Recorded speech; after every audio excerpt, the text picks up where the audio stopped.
Indonesia menjadi negara pertama di dunia yang meluncurkan All New Honda BR-V pada September 2021. Mobil ini cukup mendapatkan perubahan yang signifikan dibandingkan generasi sebelumnya. All New Honda BR-V adalah bentuk wujud nyatanya dari N7X konsep yang pernah dihadirkan oleh Honda. All New Honda BR-V ini mendapatkan perubahan total mulai dari sasis, bodinya, kaki-kaki, fitur-fiturnya pun lebih canggih.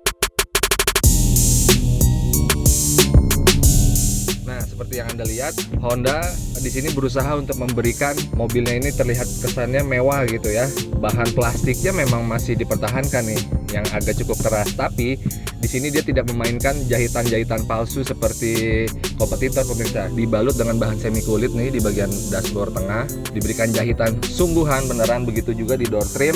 Plafonnya semuanya diberikan warna hitam, kursinya juga dibalut bahan semi kulit, dan kebetulan ini unit yang kami review ini adalah BR-V Prestige with Honda Sensing atau tipe tertinggi yang dijual di harga 300 jutaan ke atas. AC-nya sudah digital pemirsa, terus layar hiburannya, head unitnya sudah sistem layar sentuh, ukurannya cukup compact untuk sebuah mobil low SUV, dan dia juga bisa terintegrasi dengan smartphone melalui Bluetooth atau melalui Android Auto. Si Honda tetap mempertahankan transmisi CVT yang lebih halus, tapi dengan kecanggihan mobil BR-V terbaru ini masih ada satu kejanggalan pemirsa. Dia masih mempertahankan rem tangan sistem manual, sedangkan sekelas low MPV aja yang seperti kayak Veloz gitu-gitu, dia tipe tertingginya sudah electric parking brake, tapi dia sudah smart keyless. Panel clusternya, odometernya perpaduan antara digital dan konvensional model jarum. Model jarumnya itu hanya untuk RPM atau putaran mesin dan kecepatannya, dilengkapi MID yang memberikan informasi kepada pengguna soal konsumsi bahan bakar, jarak tempuh, dan lain-lain. Setirnya juga dibalut dengan bahan semi kulit yang membuatnya tampil lebih mewah. Terus di sini juga tersedia power outlet untuk pengisian daya baterai. AC-nya double blower. Ini untuk mengatur posisi berkendara. Untuk setirnya ini baru teleskopik aja, belum tilt steering, jadi hanya naik turun ya untuk pengaturan setirnya. Tuh, seperti ini. Nah, untuk joknya juga ya tentu belum elektrik lah. Jangan ngarep dengan Honda mengeluarkan produk di harga 200 jutaan sudah elektrik. Terus ini masih manual, bisa dinaikin, bisa diturunin atau maju mundur recliningnya. Nah, ini juga. Terus dengan postur badan saya yang setinggi 172 cm, ini headroomnya cukup ya sangat lega. Terus posisi berkendaranya juga visibilitasnya menurut saya tidak ada gangguan sama sekali. Di bagian belakang Anda bisa lihat kan ruang kaki yang cukup lega, terus headroom yang sangat lega lah, ini ruang kepala juga, terus jarak badan antara kursi depan. Tapi masalahnya pemirsa, dengan tinggi badan saya ini, ternyata jok ini tidak apa ya, kurang tinggi ya, joknya kurang tinggi atau kurang tebal sehingga ada space di paha nih. Nah, ini akan cukup pegel nih ketika melakukan perjalanan jarak jauh. Mungkin dengan decknya yang agak lebih rendah, mungkin paha saya agak bisa lebih nempel ke kursi. Jadi ini paha saya nih yang bawahnya nggak nempel ke kursi nih. Jadi tuh, kecuali begini selonjoran. Yang spesialnya itu di bagian kursi baris kedua ya, sama seperti mobil lainnya, dia sudah dilengkapi ISOFIX ya. Terus di sini juga ada power outlet nih kalau Anda ingin mengisi daya baterai.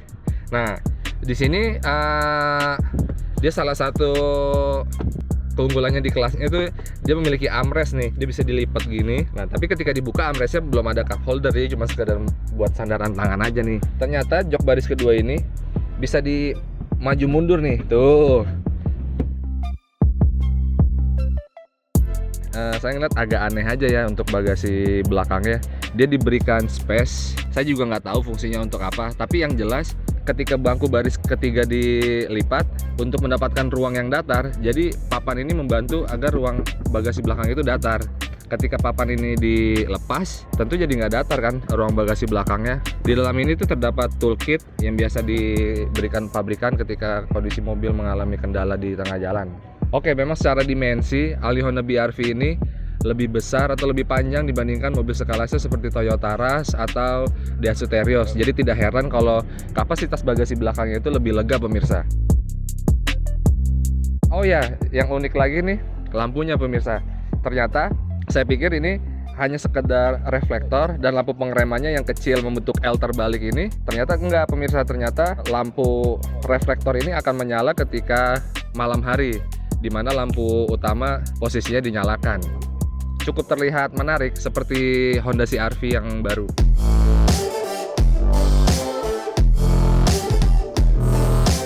Selama perjalanan saya dari Jakarta menuju Ungaran, beberapa kali mampir ke rest area, melewati berbagai permukaan jalan. Menurut saya suspensi Honda BR-V ini cukup nyaman, nggak terlalu empuk dan nggak terlalu keras. Tapi masalahnya soal peredamnya pemirsa. Kalau menurut saya Honda BR-V sistem peredamannya masih ada noise yang masuk dari luar, begitupun dengan putaran ban. Tapi overall lebih baik lah dibandingkan generasi sebelumnya. Kami mencatatkan konsumsi bahan bakar BR-V terbaru ini di angka 17,2 km per liter dengan jarak tempuh 395 km dengan kondisi penumpang di dalam itu ada 3 orang dengan berat badannya juga beda-beda pemirsa. Jadi terbilang cukup irit untuk mesin 1500 cc yang diperbaharui dengan teknologi DOHC dari sebelumnya masih mengandalkan SOHC. Saya juga merasakan kecanggihan dari Honda Sensing yang dimiliki BR-V terbaru ini. Honda Sensingnya cukup unik pemirsa. Dia agak mirip seperti Honda Accord, di mana adaptive cruise controlnya dengan perpaduan lane keeping assist. Dia bisa menahan kecepatan dengan mengikuti mobil yang ada di depannya. Ketika mobil di depannya melakukan pengereman, dia pun akan ikut berhenti, menurunkan kecepatan. Tapi karena mungkin ini teknologi Honda Sensing atau semi autonomousnya masih belum terlalu expert, jadi dia hanya beberapa detik harus memegang setir lagi gitu. Jadi ada peringatan bahwa Anda harus memegang setir gitu, nggak bisa dilepas sepenuhnya. Ketika kita ngelewatin marka jalan, ketika ingin menyalip mobil di depannya, fitur lane keeping assist-nya ini menyala dengan garis hijau di layar odometernya ada informasinya pemirsa. Dia itu memberikan perlawanan, jadi setirnya kayak agak melawan gitu. Kecuali ketika Anda memberikan lampu sen, baru setirnya tidak memberikan perlawanan ya seperti mobil biasanya gitu. Tapi ketika ini dimatikan, ya seperti mobil normal aja, kecuali ketika kita melewati garis dalam kondisi yang tidak terkontrol gitu. Nanti ada getaran sendiri, itu dari lane departure kalau nggak salah ya nama fiturnya. Jadi dia memberikan getaran dan indikatornya nyala nih di odometer.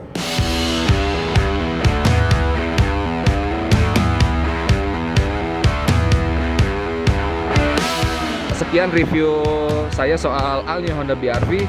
Terima kasih sudah mau menonton dan jangan lupa subscribe, like di viva.co.id. Sampai jumpa di review mobil selanjutnya. Bye-bye.